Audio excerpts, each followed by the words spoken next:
دعا مسلمان میں عقیدہ توحید پختہ کرتی ہے، اور دعا اس دولت کا نام ہے جو صرف مومن کے پاس ہے، کافر کے پاس نہیں۔ نبی پاک علیہ السلام نے فرمایا الدعاء صلاح المومن، دعا مومن کا ہتھیار ہے، کافر کے پاس یہ ہتھیار نہیں ہے۔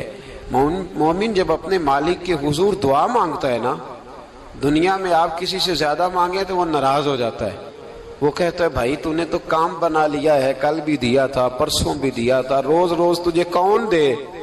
میرے نبی پاک علیہ السلام نے فرمایا جو اپنے رب سے زیادہ مانگتا ہے رب اس سے زیادہ راضی ہوتا ہے، زیادہ راضی ہوتا ہے۔ اب دعا مخصوص اوقات نہیں دعا کے، فرمایا اذا دعان، جب بھی دعا مانگو گے تمہارا رب تمہاری دعا کو، جب بھی دعا تو دعا کرتے رہنا چاہیے، ہر وقت دعا میں بندہ شامل رہے، اللہ کے ذکر میں شامل۔ یہ جو قرآن مجید نے کہا نا یا ایھا الذین آمنوا اذکروا اللہ ذکرا کثیرا، اے ایمان والو اپنے رب کا ذکر کثرت سے کرو، وسبحوہ بکرۃ واصیلا، اور صبح و شام اسی کی پاکی بیان کرو۔ تو اس سے مراد یہ نہیں ہے کہ تسبیح لے کے سارا دن مسجد میں بیٹھے رہو اور کام کوئی نہ کرو، بلکہ اس کا مطلب یہ ہے کہ روٹی شروع کرو تو اللہ کے نام سے، اختتام کرو تو اللہ کے نام، سو جاؤ تو رب کا نام لے کے، سویرے اٹھو تو اللہ کا نام لے کے، جب تمہیں کوئی چیز اچھی لگے تو ماشاءاللہ کہو، جب کوئی مصیبت آئے تو کہو انا للہ و انا الیہ راجعون۔ تو سارا دن اللہ کا ذکر جاری رہے گا۔ نبی پاک صلی اللہ علیہ وسلم نے مسلمان کو ایک دوسرے سے ملنے کا طریقہ بتایا۔ مصیبت آئے تو کیا کہنا ہے؟ صرف فوت کی پہ نہیں کہنا، اس کی وضاحت کر دو۔ کوئی بھی الذین اذا اصابتہم مصیبہ، جب بھی کوئی مصیبت آئے، اللہ کے بندے کہتے ہیں ہم اللہ کی طرف سے آئے ہیں اور اللہ کی طرف ہی ہم نے لوٹ جانا۔ تو میرے عزیز ہر وقت اللہ کا ذکر جاری رہے گا، ہر وقت زبان پہ رب کریم کا۔ دیکھیں نا نبی پاک علیہ السلام نے ہمیں ملاقات کا طریقہ بتایا۔ ایک صحابی آئے تو انہوں نے آ کے کہا السلام علیکم، نبی پاک علیہ السلام نے فرمایا رب تعالیٰ نے اسے 10 نیکیاں عطا فرمائی ہیں۔ دوسرے آئے تو انہوں نے کہا السلام علیکم ورحمۃ اللہ، تو محبوب فرمانے لگے، امام بہقی نے اس کو لکھا ہے، محبوب فرمانے لگے رب کریم نے اسے 20 نیکیاں عطا فرمائی۔ ایک اور آئے، عرض کیا السلام علیکم ورحمۃ اللہ وبرکاتہ، محبوب فرمانے لگے اللہ نے اسے 30 نیکیاں عطا فرمائی۔ اچھا اس کا مطلب کیا ہے؟ السلام علیکم، تم پر سلامتی ہو، سادہ ترجمہ یہ ہے کہ تم سلامت رہو، تم سلامت رہو، ورحمۃ اللہ وبرکاتہ، تم پر اللہ کی رحمت بھی ہو اور اس کی برکتیں بھی ہو۔ وہ کیا کہتا ہے؟ وہ کہتا ہے وعلیکم السلام، تم پر بھی سلامتی ہو، ورحمۃ اللہ وبرکاتہ، اللہ کی رحمت ہو اور اس کی۔ یہ جو مسنون دعائیں ہیں نا، جو حضور نے ہمیں دعائیں سکھائی ہر موقع پہ، ان کا کمال دیکھیے۔ اب ایک مسلمان نے آتے کہا السلام علیکم، اس کا مطلب کیا ہے؟ تم پر۔ اب وہ جھگڑا کرے گا، اسے مارے گا، اس کا مال چھینے گا؟ اس نے تو آتے ہی کہا تم پر سلامتی ہو۔ تو جو سلامتی کی دعا دینے والے ہیں وہ جیب تھوڑی کاٹیں گے، وہ غبن تھوڑی کریں گے، ڈاکہ تھوڑا ڈالیں گے۔ اسلام نے لفظ ہی وہ سکھایا ہے کہ فرمایا جب تم نے ملنا ہے تو تم نے دعائیں کرنی ہیں ایک دوسرے کے لیے۔ اب ہمارے ہاں نئے نئے لفظ آ گئے، ٹیلی فون اٹھایا تو کہا ہیلو، اس کا کیا ترجمہ ہے؟ کون ہے، اس کا کیا ترجمہ ہے؟ جی جناب، اس کا کیا مطلب؟ ہم نے دیکھا بڑے بڑے سمجھدار لوگ السلام علیکم کی بجائے کہتے ہیں کیا حال ہے۔ بھائی کیا عجیب بات ہے، بھائی کیا حال ہے کا کیا مطلب ہوا؟ وہ بعد میں کرنے کی بات ہے۔ اور کچھ تھوڑا سا جو ادیب ہیں، جو بیچارے حروف کے پیچ و تاب میں رہتے ہیں، وہ کہتے ہیں آداب عرض ہے۔ وہ کیا ہوتا ہے جی؟ اسلام نے دعا سکھائی ہے السلام علیکم، یہ کتنی خوبصورت دعا ہے۔ جب آپ گھر کے اندر داخل ہوئے تو آپ نے دعا دی السلام علیکم، یہ دعا دی آپ۔ ایک صحابی حاضر خدمت ہوئے، عرض کی یا رسول اللہ صلی اللہ علیہ وسلم میرے گھر میں غربت رہتی ہے، کیا کروں؟ نبی پاک علیہ السلام نے فرمایا جب بھی گھر جایا کرنا گھر والوں سے سلام لیا کر، گھر والوں سے کیا کہا کر؟ السلام علیکم، جب بھی گھر جائے۔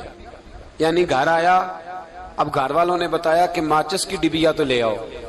اب یہ دکان کونے پہ تھی گھر والے پہ، وہاں سے ماچس کی ڈبیا لے کے واپس گیا تو کہنے لگا السلام علیکم.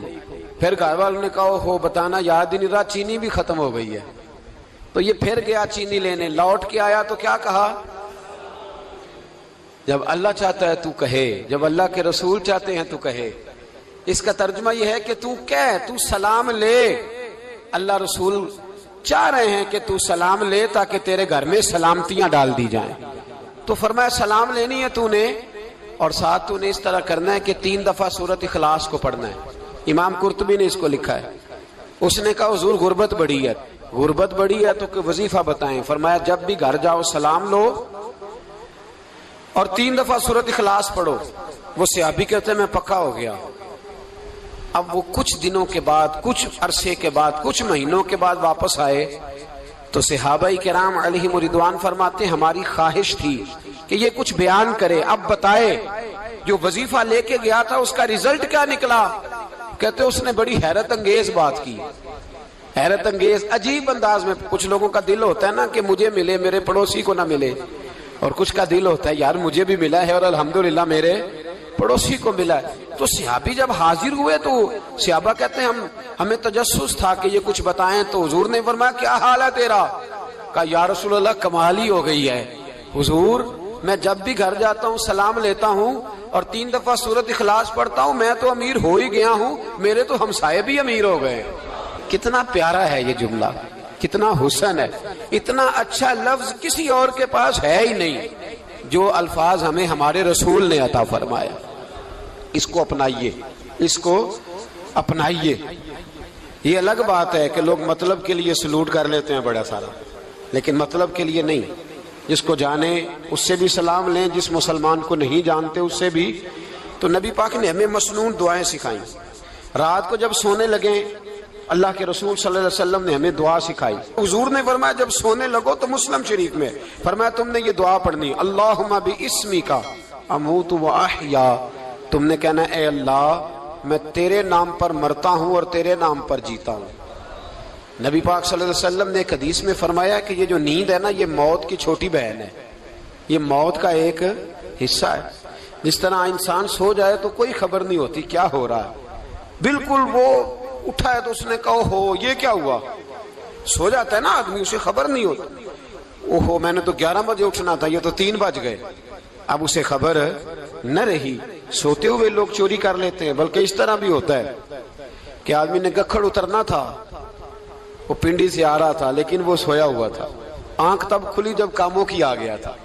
اب اس کا اس پر زور, تو فرمایا کیا پتا اب تو کھل گئی کاموں کی, جا کے لاہور جا کے کسی جگہ پہنچ کے, تو یہ بھی ممکن ہے کہ کھلے ہی نہ, نیند ہی موت کا سبب بن جائے. تو کہہ کے سو کہ یا اللہ تیرے نام پہ سو رہا ہوں.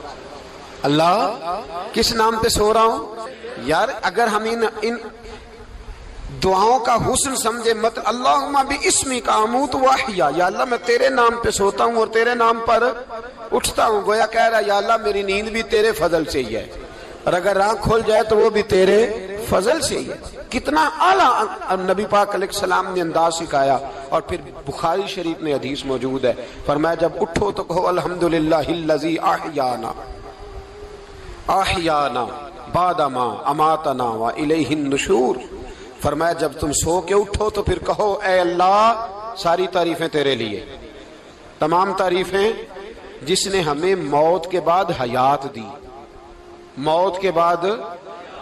فرمایا احیانا بعد ما اماتنا, ہمیں مرنے کے بعد گویا اللہ کا شکر ادا کر کے آنکھ کھل گئی. دیکھیں کس طرح اسلام مسلمان کو اللہ کے ساتھ جوڑتا ہے. فرمایا شکر کر, آنکھ کھل گئی.